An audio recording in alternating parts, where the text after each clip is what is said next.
इतिहास की अनगिनत कहानियों में आज हम एक ऐसी गाथा का विश्लेषण करने वाले हैं जो बेजोड़ वफादारी, शानदार रणनीतिक सूझबूझ और सर्वोच्च बलिदान की एक अमर मिसाल है। ये कहानी है महाराणा प्रताप के उस महान घोड़े की जिसे पूरी दुनिया चेतक के नाम से जानती है। तो चलिए, बिना किसी देरी के इस ऐतिहासिक सफर पर निकलते हैं और देखते हैं कि कैसे एक जानवर ने इतिहास के पन्नों में अपनी ऐसी जगह बनाई जो आज भी अद्वितीय है। कहानी के गहराई में उतरने से पहले महान कवि श्याम नारायण पांडेय की इन प्रसिद्ध पंक्तियों पर नजर डालते हैं। ये पंक्तियां शानदार ढंग से उस घोड़े की पौराणिक गति और उसकी विरासत को दर्शाती हैं। इसका सीधा सा अर्थ है कि जब तक महाराणा प्रताप कुछ सोच पाते, चेतक उस काम को कर चुका होता था।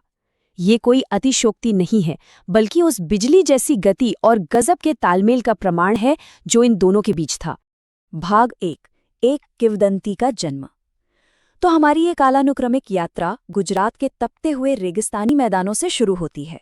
एक दिन एक घोड़ा व्यापारी महाराणा प्रताप के शाही दरबार में पहुंचता है और बस यहीं से इस महान गाथा की नींव रखी जाती है।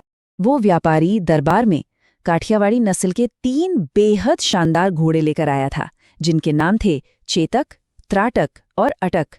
व्यापारी ने महाराणा के सामने बड़े गर्व से दावा किया कि ये घोड़े वफादारी और ताकत में बिल्कुल बेजोड़ हैं।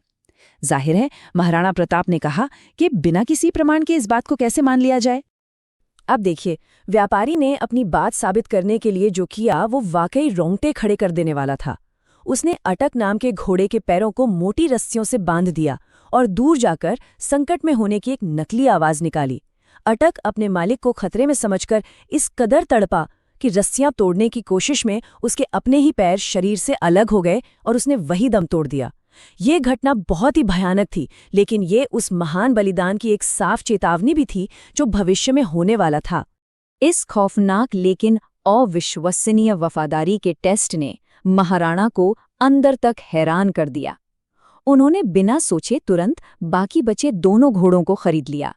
चेतक को उन्होंने खुद के पास रखा और त्राटक को अपने छोटे सौतेले भाई शक्ति सिंह को उपहार में दे दिया। भाग 2, हल्दी घाटी की तैयारी। समय बीतता गया और चेतक और महाराणा प्रताप के बीच एक ऐसा जुड़ाव बन गया जो लगभग टेलीपैथिक था। चेतक बिना कहे महाराणा के हर इशारे को समझने लगा था, और यही जुड़ाव हमें सीधे ले जाता है इतिहास के उस सबसे बड़े और भयंकर युद्ध की ओर, हल्दी घाटी का युद्ध। अब जरा इन आंकड़ों के भारी अंतर पर गौर करते हैं।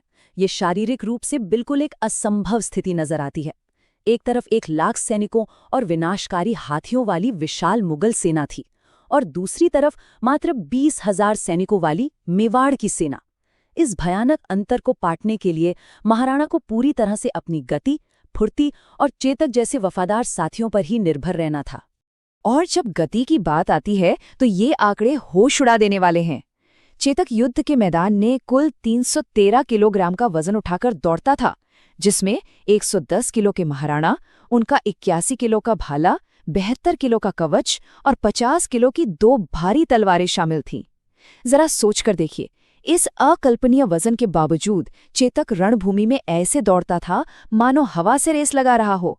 भाग 3, हाथी का भेष, एक रणनीति। इतनी बड़ी सेना और बख्तरबंद युद्ध हाथियों का सामना करने के लिए महाराणा प्रताप को किसी बहुत ही चतुर और आउट ऑफ द बॉक्स रणनीतिक लाभ की आवश्यकता थी। और यहीं पर एक बेहद अनोखी युद्ध रणनीति सामने आती है। युद्ध को समान स्तर पर लाने के लिए चेतक के सिर पर एक नकली हाथी की सूंड बांधी गई थी।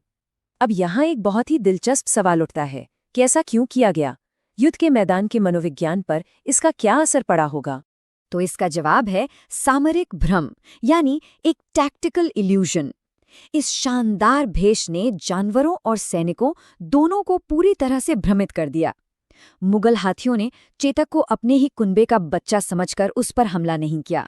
वहीं दुश्मन सैनिक दूर से आते इस छोटे हाथी की गति का सही अंदाजा बिल्कुल नहीं लगा पाए। जब तक वे कुछ समझ पाते, चेतक बिजली की रफ्तार से उनके बीच पहुंच चुका होता था।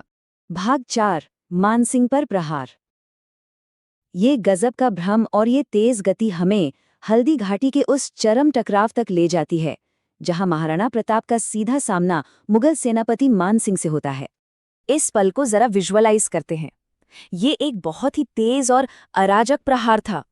चेतक दुश्मनों को चीरता हुआ मान सिंह के हाथी तक पहुंचता है और हवा में उठकर अपने दोनों अगले पैर हाथी के सिर पर टिका देता है। उसी पल महाराणा अपना भारी भाला फेंकते हैं। मान सिंह तो हौदे में छिपकर बच निकलता है, लेकिन जब चेतक नीचे आता है तो हाथी की सूंड में बंधी तलवार से उसका एक पैर बुरी तरह कट जाता है। ये एक बहुत ही विनाशकारी और जानलेवा चोट थी। भाग 5 सर्वोच्च बलिदान। चेतक का पैर कट चुका था, खून तेजी से बह रहा था और महाराणा प्रताप मुगलों से चारों तरफ से घिर चुके थे। और बस यहीं से इस कहानी का अंतिम और सबसे दिल दहला देने वाला अध्याय शुरू होता है। ऐसे बेहद नाजुक पलों में झाला मन्ना नाम के एक वीर सरदार, जो शारीरिक रूप से महाराणा के समान दिखते थे, वो आगे आते हैं। वे महाराणा का शाही मुकुट और राजचिन्ह खुद पहन लेते हैं। इससे मुगलों का सारा ध्यान उन पर चला जाता है और वे झाला मन्ना को ही महाराणा समझ बैठते हैं। ये महान शहादत घायल चेतक और उसके मालिक को वहां से सुरक्षित निकलने का एक बहुत जरूरी मौका दे देती है। और कहानी का ये हिस्सा सच में रोंगटे खड़े कर देता है। अपने भाई अटक की उस पुरानी कहानी को मानो दोहराते हुए चेतक रुकने से साफ इनकार कर देता है। एक पैर कट चुका है, असहनीय दर्द है, पीछे से दुश्मन सैनिक पीछा कर रहे हैं, और इसी बीच एक मुगल भाला चेतक को एक और गहरा घाव दे देता है। फिर भी वो अपने मालिक की रक्षा के लिए उस क्षत विक्षत शरीर को लगातार आगे खींचता रहता है। भागते भागते अचानक एक नामुमकिन सी बाधा सामने आ गई। एक गहरा नदी का नाला जो ठीक 26 फीट चौड़ा था। एक स्वस्थ घोड़े के लिए भी इसे पार करना लगभग असंभव होता है, और चेतक तो 3 पैरों पर था। लेकिन कहते हैं ना कि वफादारी की कोई सीमा नहीं होती। अपनी अंतिम सांस और रगों में बची आखिरी ताकत को समेटकर चेतक ने इतिहास की सबसे बड़ी छलांग लगाई। उसने उस 26 फीट के नाले को एक ही झटके में पार कर लिया। पीछा कर रहे मुगल सैनिक दूसरी तरफ ही फंसे रह गए, लेकिन नाला पार करते ही चेतक टूटकर गिर पड़ा और हमेशा के लिए अपने मालिक महाराणा प्रताप की बाहों में सो गया। इस पूरे विस्मयकारी और दिल चीर देने वाले बलिदान को कोई और भी देख रहा था। महाराणा के सौतेले भाई शक्ति सिंह, जो उस वक्त मुगलों की तरफ से लड़ रहे थे। इस दृश्य ने उन्हें अंदर तक झकझोर कर रख दिया। उनका हृदय परिवर्तन हो गया। उन्होंने मुगलों का साथ छोड़ दिया, अपने बड़े भाई से रोते हुए क्षमा मांगी और शोक संतप्त महाराणा को वही त्राटक घोड़ा वापस कर दिया जो कभी महाराणा ने उन्हें उपहार में दिया था। इस विश्लेषण को समाप्त करते हुए हम श्याम नारायण पांडे की उन शुरुआती पंक्तियों को एक बार फिर याद कर सकते हैं। ये सोचने वाली बात है कि कैसी एक अकेले जानवर की वफादारी ने न सिर्फ एक महान युद्ध की दिशा बदल दी, बल्कि इतिहास के पन्नों में एक ऐसी पौराणिक विरासत उकेर दी जिसे कभी मिटाया नहीं जा सकता। क्या आज की दुनिया में ऐसी निस्वार्थ वफादारी की कल्पना भी की जा सकती है?